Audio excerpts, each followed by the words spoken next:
杨开，你入门3年，147场挑战无一获胜，此次以名相搏，境界却毫无提升，你图什么？乱柿子，随便你。Halo guys, apa kabarnya hari ini? Masih baik-baik aja kan? Di video kali ini kita akan melanjutkan cerita Donghua Martial Peak. Oke, nggak usah lama-lama lagi, kita langsung aja ke ceritanya. 10 hari berlalu dalam sekejap mata, dan Yangke terbangun dari meditasinya. Diam-diam merasakan kondisi fisiknya dan menggelengkan kepalanya dengan ketidakpuasan, karena tingkat konversi energi internalnya tidak memuaskan.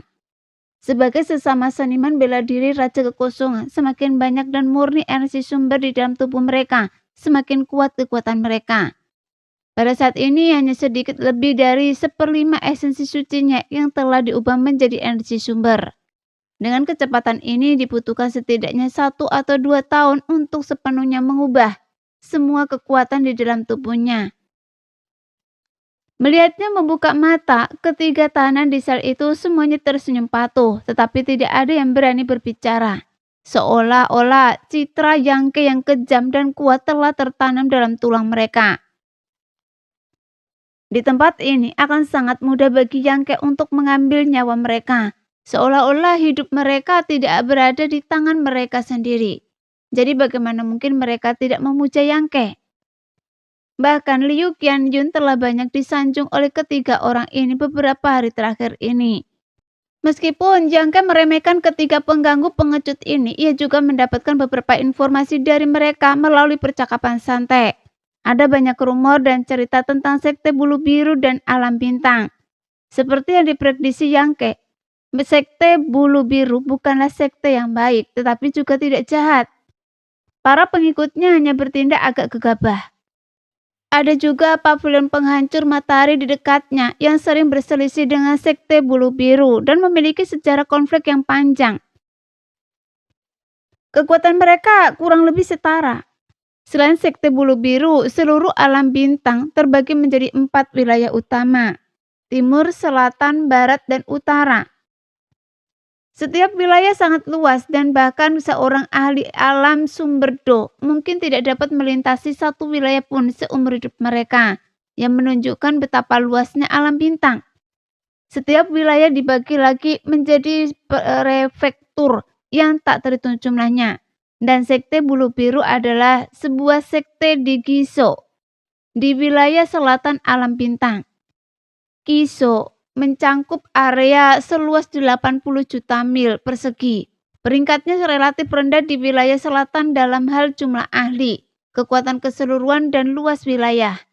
Namun di tempat seperti Giso, terdapat sekte yang tak terhitung jumlahnya, seperti sekte bulu biru. Tapi informasi yang dikumpulkannya membuat Yangke menyadari keagungan alam bintang. Wilayah yang jauh melampaui wilayah bintang manapun. Beberapa kata yang diucapkan oleh ketiga pria itu seolah membuka gulungan epik di hadapannya, memenuhinya dengan kerinduan akan dunia yang lebih luas. Namun ketiganya bukanlah tokoh besar. Mereka hanyalah seniman bela diri tingkat pertama alam Raja Kekosongan. Mereka bahkan belum pernah meninggalkan Giso, jadi mereka tidak dapat memahami situasi di luar. Namun demikian, informasi ini cukup untuk dicerna Yangke untuk waktu yang lama. Saat ini ia menurunkan kening memeriksa perubahan kekuatan di dalam tubuhnya. Tiba-tiba Yangke mendongak, alisnya berkerut. Nah, Anda memang agak luar biasa, mampu mendeteksi indera keilahian saya. Sebuah suara tiba-tiba terngiang di telinga Yangke, halus dan sulit dipahami. Namun Yangke tetap bergeming, melirik ke sekeliling, tetapi tidak menemukan kekurangan di antara para tahanan di sel tersebut. Tidak perlu melihat lagi, saya terkunci di lapisan terdalam, jadi Anda tidak bisa melihat saya. Suara itu terdengar lagi. Setelah dipenjara di sini selama lebih dari 10 hari, Yangke tahu bahwa semakin kuat seorang seniman bela diri, semakin dalam mereka dipenjara. Pemilik suara yang tiba-tiba berbicara ini berkata bahwa ia terkunci di lapisan terdalam. Jadi kekuatannya pasti cukup tinggi. Mungkin makhluk dari alam sumberdo. Jika tidak, ia tidak mungkin menyembunyikannya dari orang lain dan mengirimkannya kepadanya melalui indera ilahi. Yangka merenung sejenak dan bertanya, "Siapa senior ini? Apakah Anda memiliki sesuatu untuk dibicarakan dengan saya?" "Tentu saja saya memiliki sesuatu untuk dibicarakan, dan ini kabar baik." Suara itu tertawa membuat seseorang merasa agak tidak nyaman. "Sejak Anda masuk dan membunuh Zhongqi, saya terus memperhatikan Anda. Jika saya tidak salah, Anda telah mengembangkan beberapa teknik pemurnian tubuh yang sangat mendalam, kan? Lalu bagaimana jika saya melakukannya?" Yang menurutkan kening tidak berniat menyangkalnya, karena seseorang telah memperhatikannya. Kondisi tubuhnya tak bisa disembunyikan.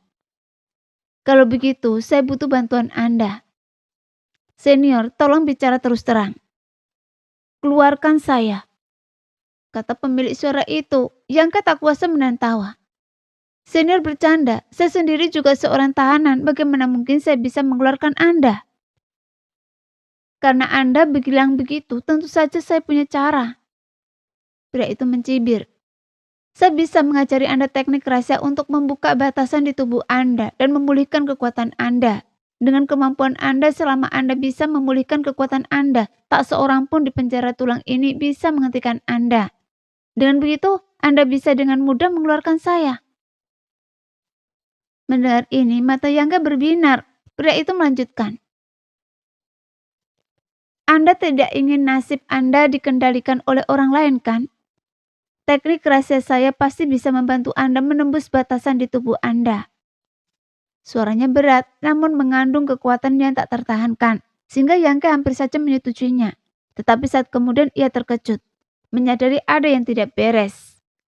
Ia tahu pria itu pasti telah menggunakan teknik rahasia untuk mempengaruhi pikirannya, dan ia tak bisa menahan diri untuk mencibir. "Senior, bukankah agak tidak pantas menggunakan trik seperti itu pada anak laki-laki biasa?" Suara itu tertawa terbahak-bahak. "Wah, Anda benar-benar hebat. Ini salah saya. Bagaimana kalau saya minta maaf?"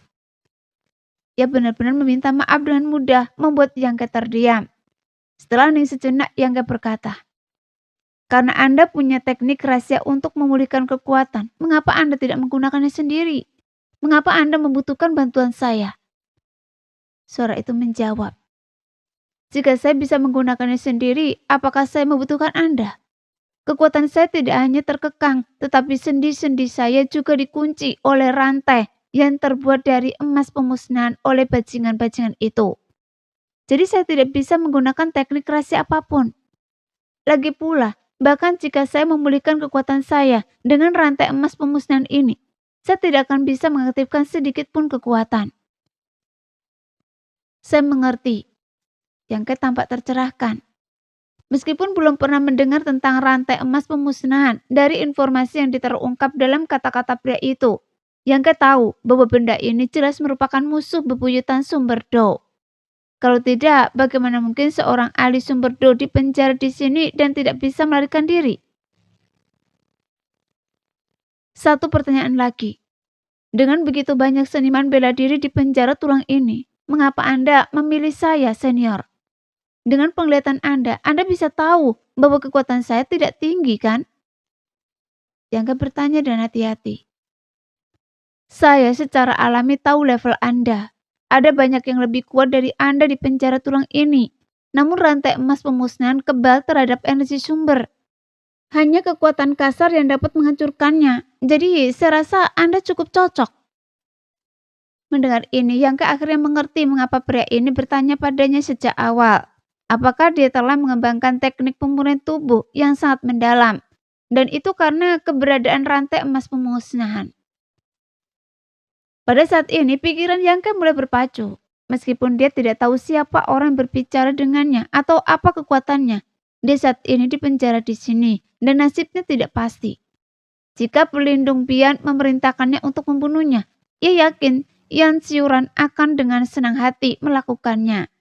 Jika ia benar-benar bisa mendapatkan teknik rahasia untuk mematahkan batasan dari orang lain ini, ia masih memiliki kesempatan bertarung dan tidak akan dibiarkan berjuang sendiri. Soal apakah ia harus menyelamatkan orang ini juga, itu tergantung pada suasana hati. Melihat Yangke tenggelam dalam pikirannya, pria itu segera memanfaatkan kesempatannya dan berkata, "Saya tidak akan berbohong pada Anda. Kultivasi saya berada di tingkat ketiga alam sumber Do. Hanya selangkah lagi dari alam kaisar.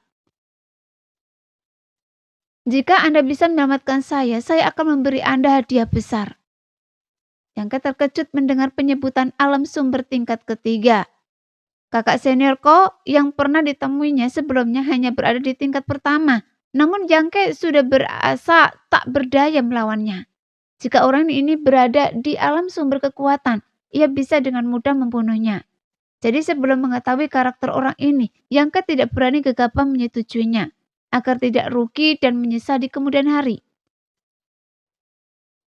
"Saya tahu apa yang Anda kekhawatirkan, tapi tenang saja. Saya selalu menepati janji saya dan tidak akan menipu Anda. Jika Anda merasa tidak pantas, saya berani bersumpah." Yangke memberikan kenik merenung sejenak lalu berkata, "Saya merasakan ketulusan Anda, senior. Tapi masalah ini, izinkan saya mempertimbangkannya sebelum memberikan jawaban." "Jangan terburu-buru, pertimbangkan baik-baik." Pria itu terkekeh tanpa menunjukkan tanda-tanda mendesak.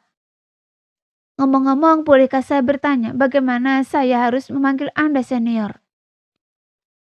"Wu Mengcuan."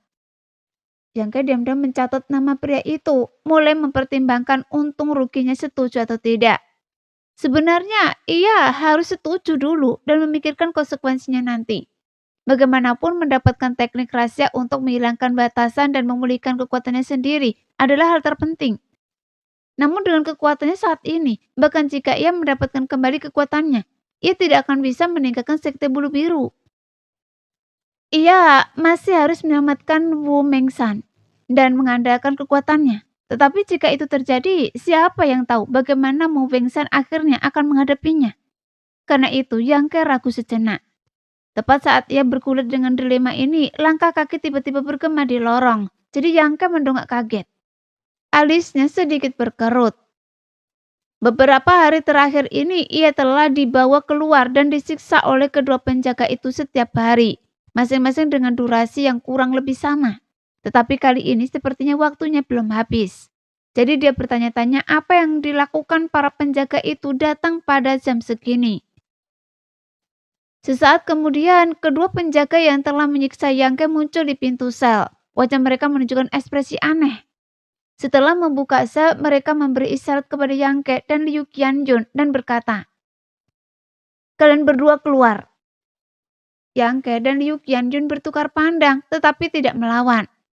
Sebaliknya, mereka berdiri dengan patuh. Tubuh Liu Qianjun yang ramping sedikit gemetar.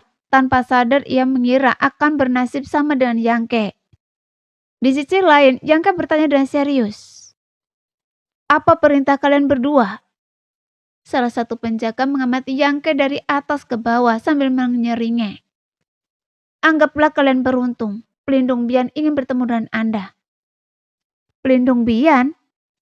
Yangke mengangkat sebelah alisnya.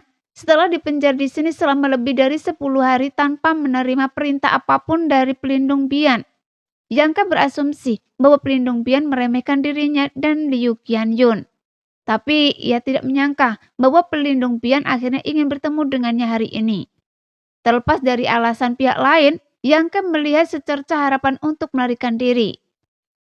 Setelah dia bertukar pandang dengan Liu Qianjun dan menyadari mata indah Liu Qianjun juga bersinar terang, jelas menunjukkan bahwa ia juga menyadari hal ini. Sekarang, pelindung Bian ingin bertemu Yangke dan Liu Qianjun, dan kedua penjaga di penjara tulang tentu saja tidak berani melawan. Mereka memasuki penjara dan membawa keduanya pergi. "Nah, perjanjian saya dengan Anda berlaku kapan saja. Jika Anda dalam kesulitan, Anda bisa datang kepada saya." Tepat saat Yangke hendak meninggalkan penjara tulang, suara Wu Mengshan kembali terngiang di telinganya. Tapi Yangke tidak berhenti, seolah-olah tidak mendengar, dan segera menghilang. Hanya menyisakan tatapan iri dari sekelompok seniman bela diri yang dipenjara di penjara tulang. Begitu keluar, Yangke langsung menyadari tatapan berpisah yang tertuju padanya. Mendongak, ia melihat Yan Xiuran, orang yang sebelumnya telah menyulitkannya. Dia bertanggung jawab menjaga pintu masuk penjara tulang dan tentu saja akan tetap di sana. Yangke telah menggigit ular perampok harta karunnya sampai mati, dan Yan Liuran membenci Yangke sampai ke lubuk hatinya. Bahkan siksaan yang dialami Yangke beberapa hari terakhir ini semua karena hasutan Yan Xiuran. Anda beruntung. Pelindung Bian benar-benar menyempatkan diri untuk menemui Anda. Tapi jangan terlalu sombong. Suatu hari nanti Anda akan jatuh ke tangan saya dan saya akan membuat Anda berharap mati. Yan Xiuran mencibir sinis. Tapi Yangke tetap acuh tak acuh. Mengutuk leluhur Yan Xiuran dalam hati. Diam-diam ia menyesali kurangnya kekuatannya. Kalau tidak, ia pasti sudah melakukan pembantaian massal dan pembunuhan semua murid sekte Biyu ini di tempat.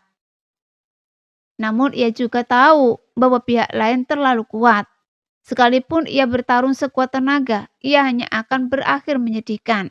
Jadi ia hanya bisa menahannya untuk sementara waktu dan mengabaikan provokasi Yan Xiuran. Baiklah, kakak senior Yan, jangan marah. Pelindung Bian ingin bertemu mereka berdua, jadi kita tidak akan menunda lagi.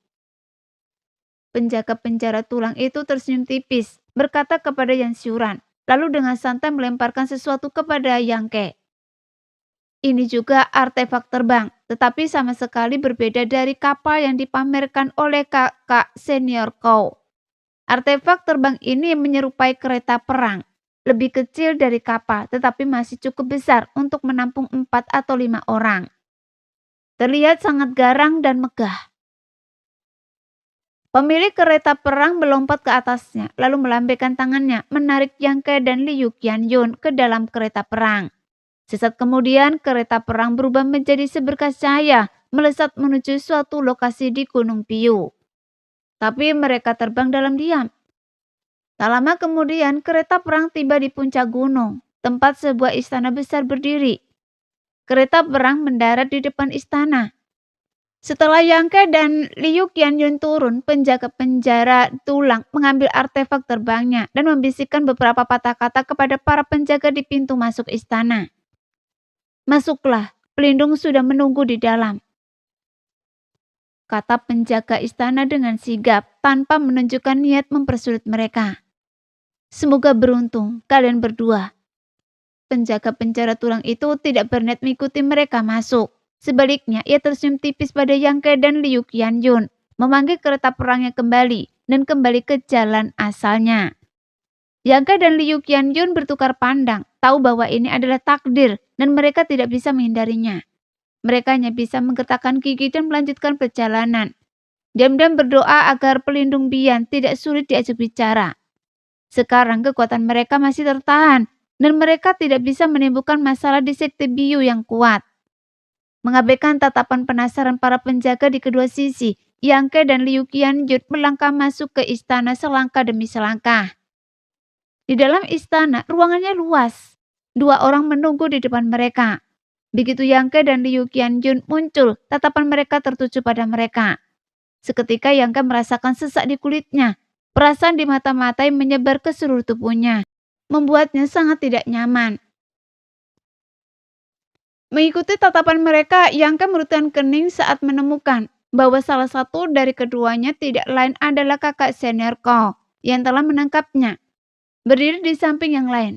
Yang kedua adalah wanita yang sangat cantik dengan tubuh ramping dan sikap memikat. Ia bersandar malas di kursi, mengenakan gaun panjang biru muda bergaya istana. Rambutnya ditata sanggul, lehernya putih dan halus. Ia memainkan sesuatu di tangannya, senyum simpu tersungging di bibirnya saat mengamati Yangke dengan penuh minat. Wanita ini jelas sangat memikat dan menawan, namun Yangke bisa merasakan kekuatan di dalam dirinya yang membuatnya takut untuk menatapnya langsung. Mungkinkah wanita ini pelindung Bian? Yangke tercengang. Apakah ini orang yang Anda tangkap beberapa hari yang lalu? Wanita cantik itu bertanya perlahan saat Yangke dan Liu Qianyun mendekat. Suaranya manis dan merdu, seperti tangan tak terlihat yang dengan lembut memetik hati seseorang, membangkitkan gelombang gairah di dalamnya. Pertanyaannya jelas ditujukan kepada kakak senior Ko. Jadi kakak senior Ko segera membungkuk, menundukkan matanya seolah tak berani menatap wanita cantik itu. Lalu dengan hormat menjawab, "Melapor kepada Yang Mulia, memang mereka berdua." Wanita cantik itu mengangguk pelan, matanya yang indah berkilauan dengan cahaya yang tak biasa. Bibir merahnya bergerak saat ia berkata lembut, "Lepaskan batasan mereka." Mendengar ini, kakak senior kau segera membentuk segel tangan lalu menunjuk Yang Ke dan Liu Qianyun. Dua sinar cahaya yang dalam melesat keluar dan mengalir ke tubuh mereka. Sesaat kemudian Yang Ke dan Liu Qianyun tanpa sadar mengerang pelan saat kekuatan yang telah ditahan mengalir kembali ke tubuh mereka, membuat mereka merasa nyaman.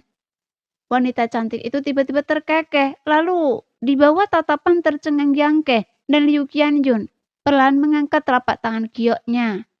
Saat telapak tangan giok itu terangkat, Yang Ke dan Liu Qianyun merasakan sesuatu di sekitar mereka tiba-tiba berubah. Atmosfer yang berat dan mematikan muncul, menyebabkan ekspresi mereka berdua berubah secara bersamaan. Namun kakak seniorku tampaknya telah mengantisipasi hal ini, sama sekali tidak menunjukkan keterkejutan, dan hanya mengamati reaksi keduanya dengan acuh tak acuh. Wanita cantik itu dengan lembut menepukkan telapak tangannya yang terbuat dari batu giok. Dan energi langit dan bumi tiba-tiba memadat, berubah menjadi serangan mengerikan yang menyelimuti Yang Ke dan Liu Qianyun. "Apa yang kalian lakukan?" seru Liu Qianyun kaget, menggigit lidahnya dan memuntahkan esensi darahnya sendiri, kemudian memanggil harta karun seperti cermin. Begitu harta karun itu muncul, harta karun itu terbelah menjadi 2, lalu 4, lalu 8. Seketika menciptakan cermin-cermin kecil yang tak terhitung jumlahnya di sekitar Liu Qianyun. Cermin ini seperti permukaan laut dalam, beriak dengan lapisan cahaya yang menakutkan, membangkitkan rasa takjub. Dia tahu bahwa lawannya adalah seorang ahli alam sumber Dao, dan kemungkinan besar bukan ahli biasa. Jadi ia segera menggunakan harta karunnya yang paling kuat dan pertahanan yang paling andal. Namun dia tidak pernah berniat untuk melawan wanita cantik di hadapannya. Ia hanya ingin menahan serangan ini. Yang Ke meraung. Tubuhnya memancarkan cahaya warna-warni. Pedang Ki 5 elemen abadi berputar di sekelilingnya, dan dengan jentikan jari-jarinya yang cepat, benang-benang darah keemasan melesat ke langit untuk menghadapi serangan mengerikan yang turun dari atas. Segera suara-suara lembut terdengar saat benang-benang darah keemasan di bawah kendali mental Yang Ke berubah menjadi berbagai bentuk serangan. Tetapi mereka seperti kepingan salju yang bertemu dengan terik matahari di awal musim semi. Sangat rentan. Kekuatan besar yang turun dari langit menyebabkan benang-benang darah kemasan itu berkelebat liar. Liu Qianyun berteriak dan semua cermin di sekitarnya tiba-tiba bergabung menjadi satu, tergeletak horizontal di atasnya dan Yang Ke. Saat berikutnya cermin itu pecah. Wajah Liu Qianyun memucat dan dia batuk darah. Harta karun seperti cermin itu kembali ke bentuk aslinya, cahayanya meredup. Memanfaatkan kesempatan itu, Yang Ke melesat ke angkasa, cahaya 5 warnanya yang melambangkan pedang Ki 5 elemen yang abadi, bersilangan dan berputar-putar, merobek celah dalam serangan mematikan yang menindas itu dan melepaskan diri. Ia berputar di udara lalu menerjang dengan mengancam ke arah wanita cantik yang lesu yang tetap duduk di kursi. Namun wanita cantik itu tidak bergerak, wajahnya masih menyunggingkan senyum yang menyebalkan. Berdiri di sampingnya, kakak seniorku mengubah posisinya, menghalangi jalan wanita cantik itu dan memukul Yang Ke dengan telapak tangannya. Meskipun serangan telapak tangan ini tampak sederhana, tetapi kekuatan dahsyat berputar-putar di dalam telapak tangannya. Saat Yang Ke melakukan kontak, ia merasakan pertahanannya runtuh. Kekuatan yang luar biasa menghantamnya, sehingga dia tak bisa menahan diri untuk mengerang dan terpental mundur. Liu Qianyun panik, yakin ia akan kalah kali ini. Sambil menggertakkan giginya, ia melepaskan semua kekuatannya, berniat membunuh wanita cantik itu dan kakak seniorku. Dia benar-benar ingin membinasa bersama mereka. "Qianyun, mundur!" teriak Yang Ke di udara, mendarat dengan canggung di tanah. Mendengar teriakan Yangke, Liu Qianyun dengan patuh berhenti, menatap tajam ke depan, siap bertempur. Wanita cantik itu terkekeh lagi. Matanya yang indah menatap Yangke dengan tatapan tajam, lalu mengangguk kecil dan berkata, "Kau, apa yang Anda katakan? Mereka memang mampu menangkis serangan saya, kan?" Kau membungkuk dan berkata, "Wawasan yang mulia sungguh tajam. Saya sangat mengagumi Anda." Wanita cantik itu terkekik. Dadanya naik turun dan berkata dengan lembut, mengerucut, "Jangan menyanjung saya, meskipun saya hanya menggunakan sedikit kekuatan saya dalam serangan itu, tapi sudah cukup mengesankan bahwa mereka mampu menangkisnya." "Anda benar, Yang Mulia." Kau mengangguk lagi. Keduanya tidak berbicara pelan. Jadi Yangke dan Liu Qianyun mendengar semuanya dengan jelas. Namun Yangke tidak terkejut, tetapi Liu Qianyun merutkan kening, tampak tidak senang karena dibodohi. "Sepertinya Anda merasakan sesuatu." Wanita cantik itu menatap Yangke dan bertanya perlahan. Yangke menyeka darah dari sudut mulutnya dan menyeringai. "Jika Anda benar-benar ingin membunuh kami, mengapa Anda menyuruh seseorang membawa kami ke sini? Serangan sebelumnya jelas hanya percobaan." Mendengar ini, wanita cantik itu tersenyum dan berkata, "Anda cukup menarik, anak muda. Tahukah Anda mengapa saya ingin bertemu dengan Anda?" Yang kemudian kening dan berkata dengan suara berat, "Tolong beri saya pencerahan, Nona." Wanita cantik itu mengangguk, meraih 2 cincin spesial di meja di sampingnya dan melemparkannya dengan santai, yang berubah menjadi 2 aliran cahaya yang melesat ke arah Yangke dan Liu Qianyun. Jadi keduanya meraih cincin spesial dan mengamatinya dengan indera ilahi mereka, dan langsung menunjukkan ekspresi aneh. Karena mereka menyadari bahwa itu adalah cincin spesial yang diambil Kowu dari mereka sebelumnya, dan semua yang ada di dalamnya masih ada. "Apa artinya ini, Nona?" Yang kemudian kening. "Jika saya tidak salah, Anda berasal dari wilayah bintang tertentu di bawah, kan?" Tanya wanita cantik itu sambil tersenyum pada keduanya. Liu Qianyun terkejut dan tanpa sadar melirik Yangke, berpikir bahwa statusnya sebagai penguasa bintang telah terungkap dan tidak bisa menahan perasaan khawatir. Namun Yangke tetap tenang. Setelah berpikir sejenak, ia menebak dan bertanya, "Apakah Anda sampai pada kesimpulan ini berdasarkan benda-benda di cincin spesial kami?" "Benar." Wanita itu mengangguk kecil. "Hanya seniman bela diri dari wilayah bintang bawah yang punya begitu banyak sampah." Liu Qianyun cukup geram karena hartanya disebut sampah, tetapi mengingat kekuatan status dan metode pihak lain, ia hanya bisa diam. Mungkin apa yang ia anggap sebagai harta karun berharga memang sampah di mata mereka. Yangke di sisi lain tampaknya sama sekali tidak peduli. Cincin spesialnya dimaksudkan untuk menyimpan sampah sebagai kedok. Bahkan beberapa benda layak yang ia tempatkan di dalamnya pun tak berharga.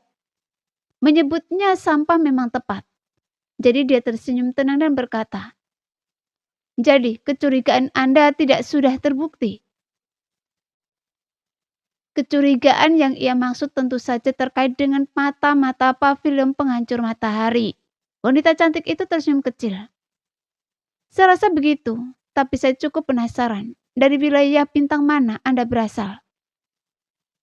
"Wilayah bintang belantara besar." Yangke tanpa ragu. Liu Qianyun dengan bijak tetap diam. "Oh," kata wanita cantik itu sambil berpikir. "Saya pernah mendengar tentang wilayah ini. Sepertinya ada sekte di alam bintang yang memiliki hubungan dengannya." "Maksud Anda?" "Sekte mata air kuning." "Kami bukan dari sekte mata air kuning." Yangke yang sepenuhnya menyadari bahwa wanita itu sedang menguji kekuatannya, menjawab dengan lancar, sambil tersenyum dingin. "Sebaliknya, kami memiliki dendam dengan sekte mata air kuning." "Benarkah?" Wanita cantik itu menatap Yangke dengan senyum tipis. Mata indahnya memancarkan cahaya aneh, seolah mencoba menembus kedalaman jiwa Yangke untuk mencari kebenaran. "Benar. Di lorong cahaya bintang kami disergap oleh sekte mata air kuning." Yangke mendengus dingin. Tatapannya berubah tajam, seolah-olah ia memiliki kebencian yang tak terdamaikan terhadap sekte mata air kuning. Wanita cantik itu mengangguk, tidak berkata apa-apa lagi. Kemudian dia merenung sejenak dan berkata, Karena kalian bukan mata-mata dari pavilion penghancur matahari dan kalian berasal dari wilayah bintang yang lebih rendah, maka saya bisa memberi Anda dua pilihan. Saya ingin mendengar detailnya. Pertama, tinggalkan sekte bulu biru saya sekarang dan pergilah sejauh mungkin. Wanita cantik itu mengangkat jari putih rampingnya dan tersenyum lembut. Mendengar ini, ekspresi Liu Qianyun berubah. Hampir seperti mengatakan persetujuan, tetapi sebelum berbicara ia tanpa sadar melirik Yang Ke, mendapati Yang Ke sama sekali tidak tergerak. Ia segera menelan kata-kata yang hampir terucap. Dan yang kedua? Tanya Yang Ke.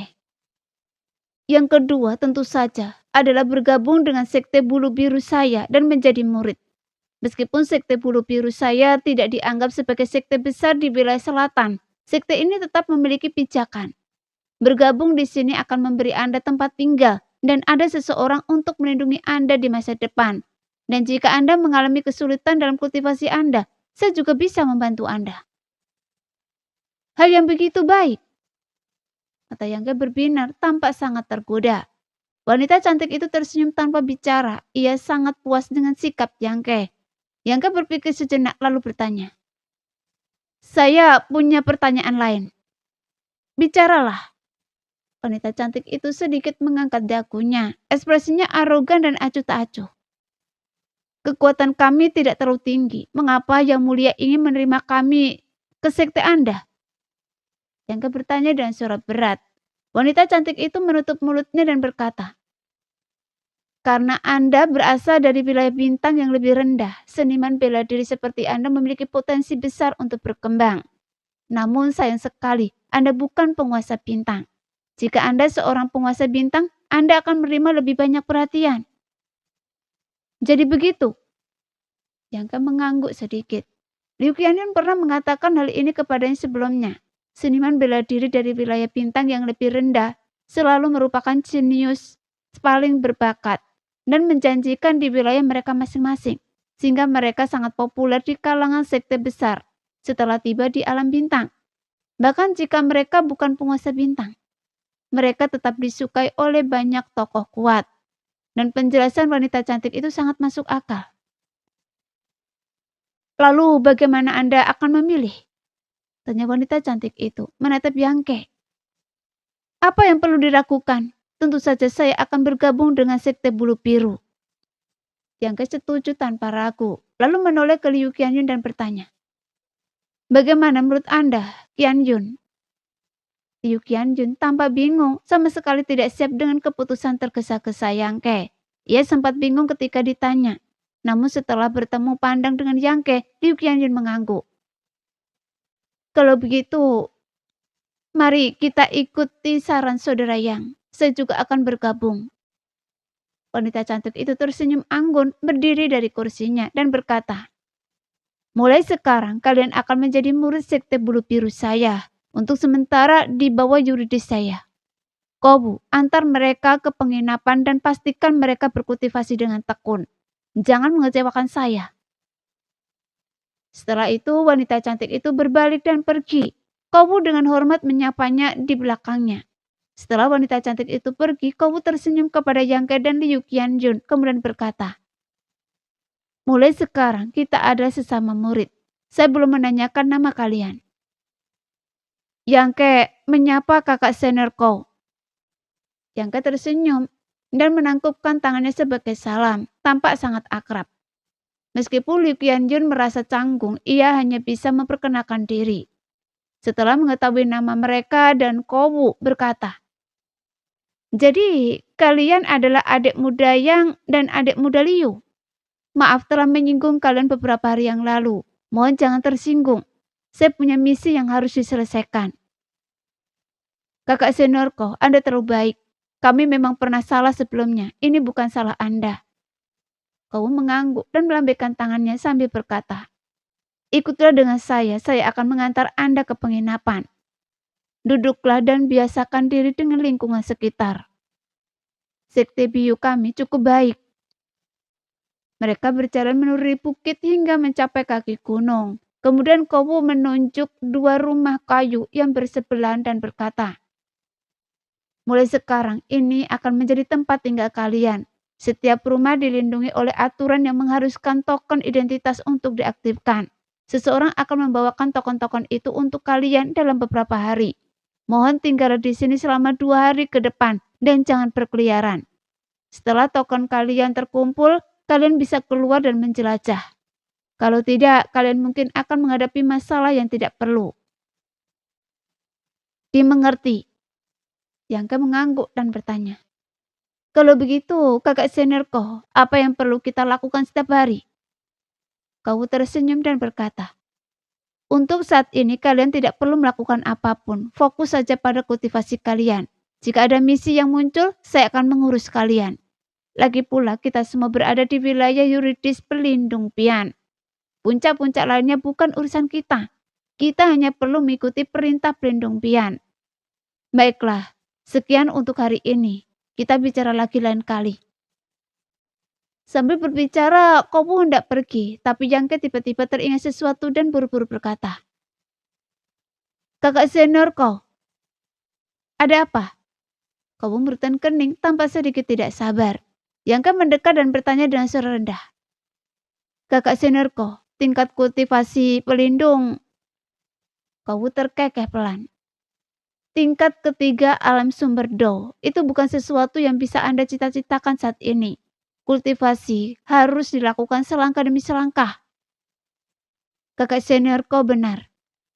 Yangke tampak seperti telah diberi pelajaran.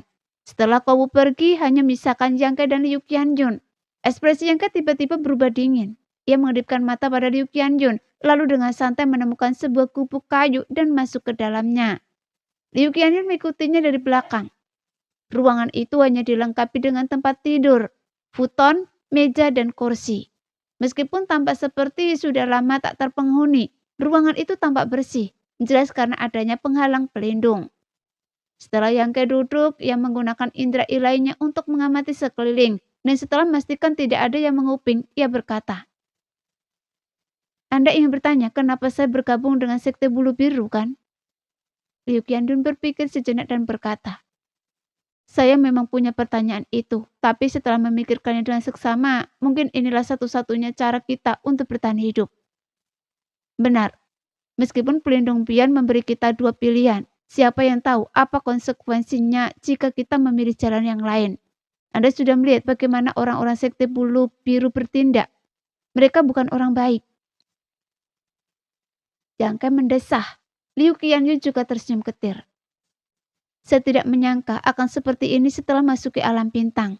Seandainya saya tahu lebih awal. Tidak ada gunanya misalnya sekarang. Mari kita jalani selangkah demi selangkah. Selama kita cukup kuat, apa kita takut tidak bisa lolos dari tempat ini? Yangke mencibir. Benar juga. Liu Qianjun tersenyum kecut. Kalau begitu, saya istirahat dulu. Baiklah.